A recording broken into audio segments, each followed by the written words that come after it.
La chronique Tous au jardin avec Catherine Brisson est une présentation de Scotts et Miracle Grow. Redécouvrez les plaisirs et bienfaits du jardinage cet été et osez métamorphoser votre terrain.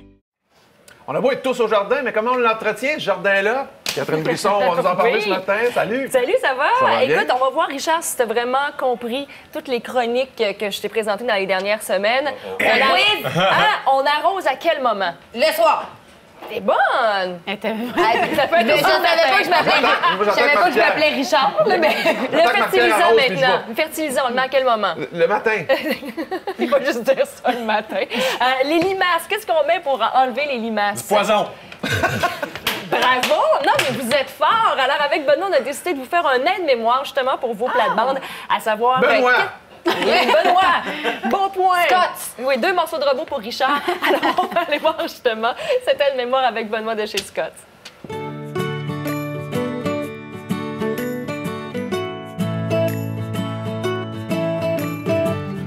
Salut Benoît. Bonjour Catherine. Cette semaine, on s'intéresse aux plates-bandes et vous vous rappelez, dans les dernières semaines, on en a planté des fleurs, des arbustes. Oui, là, c'est le moment de les entretenir comme il faut parce qu'il nous reste encore de très, très belles semaines de soleil. Ce que je recommande maintenant, c'est d'enlever toutes les fleurs mortes, dessécher, pour que la plante soit capable de recréer des boutures et des fleurs pour la prochaine saison. Deuxième étape, arrosage. Très important. Ça, faut pas l'oublier. On suggère d'arroser plus en profondeur. On parle de 3 à 6 cm. Ce qu'on veut, c'est que les racines absorbent de l'eau. Oui, parce que souvent, on va arroser presque tous les jours quand il fait des 25 à 30 degrés, mais on n'arrose pas assez longtemps et ça reste seulement qu'en surface, ça s'évapore. Et est-ce qu'on arrose le matin ou le soir? Toujours recommandé d'arroser le matin. Je recommande également le soir d'éviter l'après-midi les grosses chaleurs en plein milieu de la journée. Parfait. Maintenant, pour engrais fertilisants. 2 types d'engrais. L'engrais soluble, aussi on a l'engrais à libération progressive. L'engrais soluble va fertiliser pendant 10 à 14 jours. On a tout simplement à le mélanger avec de l'eau. Tandis que celle-ci, l'engrais à libération progressive, on en a déjà parlé. Tout simplement le secouer sur le sol, va fertiliser constamment pendant 4 mois. Mais lequel tu nous recommandes? Si on a tendance à l'oublier, peut-être celui-là, hein? Pour toi, je te recommande la libération progressive. Benoît, il y a quelque chose que j'aime beaucoup dans les plates-bandes et c'est le paillis. Et toi, tu en as pas mal chez vous? J'en ai pas mal, en effet, oui. Qu'est-ce que ça fait, le paillis? En plus d'être beau, on le sait, c'est un côté finition aussi, à la Dernière plate-bande. touche finale. Oui. Mais ce qui est important avec le paillis, ce que ça fait, ça va garder de l'humidité au niveau du sol. Donc, on va utiliser beaucoup moins d'eau. C'est la première chose. Deuxième affaire, on va cacher la lumière. Donc, si on dit cacher la lumière, donc les pissenlits vont avoir moins la chance de pousser aussi, de passer à travers. Ça va également garder la chaleur. Garder la chaleur, ce qui est pour les racines. Donc, le sol va garder sa température. Et je te dirais, le dernier petit point, c'est qu'une fois que les copeaux vont se dégrader, ça va tout simplement remettre la matière organique dans le sol aussi également. Et quand on a mis du paillis dans les dernières années, qu'on en remet par-dessus, est-ce qu'on doit enlever une couche de paillis ou on peut en remettre Pas nécessairement. Comme je viens de mentionner, il va se dégrader tout simplement. Donc, on le laisse là, il n'y a pas de trouble. Il n'y a aucun problème de le laisser là et tout simplement rajouter une couche fraîche par-dessus et le brasser tout simplement un petit peu. Puis on parlait de couche de finition. Ouais. Il y a différentes couleurs qu'on peut utiliser. Celle-ci, bon, on a plus le côté rouge. Alors, chez Scott, on a 3 couleurs. On a le brun, le noir et le rouge. Et c'est garanti à 100 de garder également sa couleur pendant toute la saison. Ça ne deviendra pas gris, là. Ça va rester rouge ici toute la saison. 100 garanti de garder sa couleur, comme j'ai mentionné, toute la saison. C'est tellement beau. Il y a un problème, Benoît, qu'on a tous à la maison, mais qui est quand même assez facile à régler. Bon, il faut savoir comment, mais c'est les petites bébites qui viennent manger nos plantes. Exact, exact. Ici, on a un hosta. Alors, première chose à faire, Catherine, c'est d'identifier le problème qu'on a.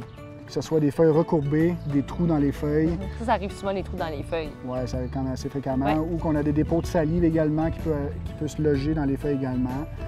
Ça peut être différents problèmes qui peuvent être causés par les insectes. Et il faut trouver, bon, une fois les insectes, mais aussi les produits appropriés. C'est-à-dire que si on a de la bave, c'est souvent causé quoi, par les limaces? Les limaces, escargots, exactement. Puis pour ce problème-là, le produit qu'on va recommander, Slug Bee Gun. Et on ne peut pas se tromper parce qu'il y a quand même une limace et un escargot sur le sac. Et voilà, très simple à utiliser. Faites tout simplement que saupoudrer autour de la plante. Et puis, ça devrait régler vos problèmes dans une semaine ou 2. Puis si ça ne règle pas le problème, on en remet tant et aussi longtemps? On en remet tout simplement. Ce produit-là est fait à base de fer. Les escargots ou les limaces vont tout simplement faire une indigestion au fer. OK. Puis ça ne brise pas non plus notre plante? Non, ça ne peut ça pas ne dommage l'endommager? Absolument rien, aucun problème, aucun danger. C'est également éco. Ça, c'est bien. Et autre chose, si c'est causé par d'autres sortes d'insectes. Si jamais on a un problème de pucerons ou de larves, on a un produit chez Scott également qui s'appelle le Bug Be Gone EcoSense, 100% écologique. Et puis, on peut tout simplement pulvériser directement sur la plante. Il va régler votre problème en quelques jours. Et si on l'utilise le matin, le soir, à n'importe quel moment de la journée? Un petit truc, ne jamais l'utiliser en pleine journée.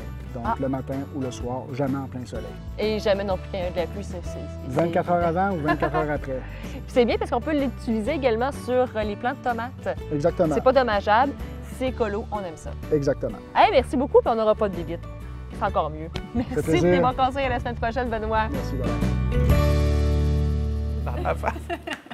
7h27 minutes. Catherine, merci pour la chronique. Et t'en as une dernière la semaine prochaine? Oui, la semaine prochaine, qu'est-ce qu'on fait pour recevoir les gens à la maison? Quelques jours avant à travailler la sur le bière! terrain. Oui. Entre autres, un petit cocktail et tous les détails, allez sur scotts.ca. Puis Richard, hey, merci beaucoup. Ça fait un an qu'on se connaît. Merci pour toutes les chroniques que j'ai pu réaliser ici avec vous. Vous êtes vraiment une superbe équipe. C'est un plaisir. Bonne dernière, mon cher. T'es vraiment une chroniqueuse, on appelle ça clé en main. Ouais. Quand Ah oui, arrive, tu gères tes merci. affaires. Nous autres, on Merci. se laisse porter. T'es parlable. Oh, T'es pas... je suis une bonne personne. Ben, Donc inconnue. Ben oui, c'est ça. merci. Merci. Salut, bon été. À la semaine prochaine pour les gens qui sont à la maison.